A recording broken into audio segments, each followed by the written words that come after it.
हरे कृष्ण प्यारे भक्तों, आपको मेरा प्यार भरा राधे राधे। आज चैत्र मास का बृहस्पतिवार है यानी गुरुवार है, दिनांक 4 अप्रैल 2024। आज हम श्रवणपान करेंगे बृहस्पति देव की कथा यानी गुरुवार व्रत कथा। उम्मीद करती हूँ कि आपने चैनल को सब्सक्राइब कर लिया होगा। यदि नहीं किया है तो चैनल को सब्सक्राइब कर बेल आइकन को जरूर दबा लीजिएगा ताकि आगे आने वाली वीडियो के नोटिफिकेशन आप तक टाइम पर पहुँचते रहें। आइए कथा श्रवणपान करते हैं। प्राचीन काल में एक ब्राह्मण रहता था। वह बहुत निर्धन था। उसके कोई संतान नहीं थी। उसकी स्त्री बहुत मलिनता के साथ रहा करती थी। वह स्नान नहीं करती, किसी देवता का पूजन नहीं करती। इससे ब्राह्मण देवता बड़े दुखी थे।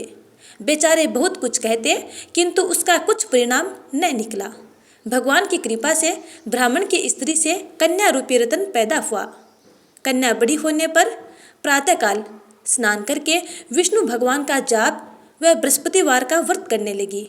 अपने पूजन पाठ को समाप्त करके विद्यालय जाती तो अपनी मुट्ठी में जौ भर के ले जाती और पाठशाला के मार्ग में डालती जाती। जब वह पाठशाला से वापस घर लौटती तो रास्ते में वो जौ के दाने सोने के दाने हो जाते थे और उनको इकट्ठा करके वह घर ले आती थी। एक दिन वह बालिका सूप में उन सोने के जौ को फटक कर साफ कर रही थी कि उसके पिता ने देख लिया और कहा, है बेटी, सोने के जौ के लिए सोने का सूप होना चाहिए, यानी सोने के जौ को साफ करने के लिए सोने का सूप ही होना चाहिए। दूसरे दिन बृहस्पतिवार था। इस कन्या ने व्रत रखा और बृहस्पति देव से प्रार्थना करके कहा, मैंने आपकी पूजा सच्चे मन से की हो तो मेरे लिए सोने का सूप दे दो। बृहस्पति देव ने उसकी प्रार्थना स्वीकार कर ली। रोजाना की तरह वह कन्या जौ फैलाती हुई जाने लगी। जब वह लौटकर वापस आ रही थी तो उसे बृहस्पति देव की कृपा से सोने के जौ के साथ सोने का सूप भी प्राप्त हुआ। इस प्रकार वह खुशी से उस सोने के सूप को और सोने के जौ को इकट्ठा करके घर ले आई। घर आने के बाद सोने के सूप में सोने के जौ को साफ करने लगी, परंतु उसकी माँ का वही ढंग रहा। एक दिन की बात है कि वह कन्या सोने के सूप में जौ साफ कर रही थी। उस समय उस शहर का राजपुत्र वहां से होकर निकला। इस कन्या के रूप और कार्य को देखकर वह मोहित हो गया तथा अपने घर आकर भोजन तथा जल त्याग कर उदास होकर लेट गया। राजा को इस बात का पता लगा तो अपने प्रधानमंत्री के साथ उसके पास गए और बोले, हे बेटा, तुम्हें किस बात का कष्ट है? किसी ने अपमान किया है अथवा और कारण है? सो मुझे कहो, मैं वही कार्य करूँगा जिससे तुम्हें प्रसन्नता हो। अपने पिता की राजकुमार ने बातें सुनी तो वह बोला, मुझे आपकी कृपा से किसी बात का दुख नहीं है। किसी ने मेरा अपमान नहीं किया है, परंतु मैं उस लड़की से विवाह करना चाहता हूँ जो सोने के सूप में जौ साफ कर रही थी। यह सुनकर राजा आश्चर्य में पड़ा और बोला, हे बेटा, इस तरह की कन्या का पता तुम्हें लगाओ, मैं उसके साथ तेरा विवाह अवश्य करवा दूंगा। राजकुमार ने उस लड़की के घर का पता बतलाया। तभी मंत्री उस लड़की के घर गए और ब्राह्मण देवता को सभी हाल कह सुनाया। ब्राह्मण देवता राजकुमार के साथ अपनी कन्या का विवाह करने के लिए तैयार हो गए तथा विधि विधान के अनुसार ब्राह्मण की कन्या का विवाह राजकुमार के साथ हो गया। विवाह के बाद कन्या अपने ससुराल को चली गई। उसके ससुराल जाने के बाद ब्राह्मण देवता की दशा पहले की तरह वापस हो गई, यानी घर में गरीबी का निवास हो गया। अब भोजन के लिए भी अन्न बड़ी मुश्किल से मिलता था। एक दिन दुखी होकर ब्राह्मण देवता अपने पुत्री के पास गए। बेटी ने पिता की दुखी अवस्था को देखा और अपनी माँ का हाल पूछा। तब ब्राह्मण ने सभी हाल कहा। कन्या ने बहुत सा धन देकर अपने पिता को विदा कर दिया। इस तरह ब्राह्मण का कुछ समय सुखपूर्वक व्यतीत हुआ। कुछ दिन बाद फिर वही हाल हो गया। ब्राह्मण देवता फिर अपनी कन्या के यहाँ गया और सारा हाल कह सुनाया। तब ब्राह्मण की पुत्री ने कहा, हे पिताजी, आप माताजी को यहाँ ले आए। मैं उन्हें विधि बता दूंगी जिससे आपकी गरीबी दूर हो जाएगी। यह सुनकर ब्राह्मण देवता पुनः अपने घर लौटा और अपनी पत्नी को साथ लेकर फिर से अपनी पुत्री के यहाँ गया।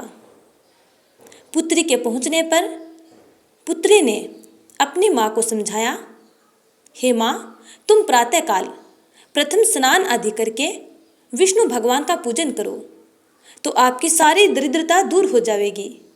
परंतु उसकी माँ ने एक भी बात न मानी और प्रातःकाल उठकर अपनी पुत्री के बच्चों की जूठन को खा लिया।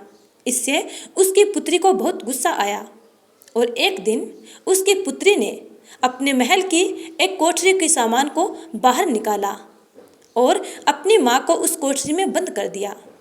दूसरे दिन प्रातःकाल अपनी माँ को बाहर निकाला तथा स्नान आदि करा के पाठ करवाया। ऐसा करने पर उसकी माँ की बुद्धि ठीक हो गई और फिर प्रत्येक बृहस्पतिवार को वह व्रत रखने लगी।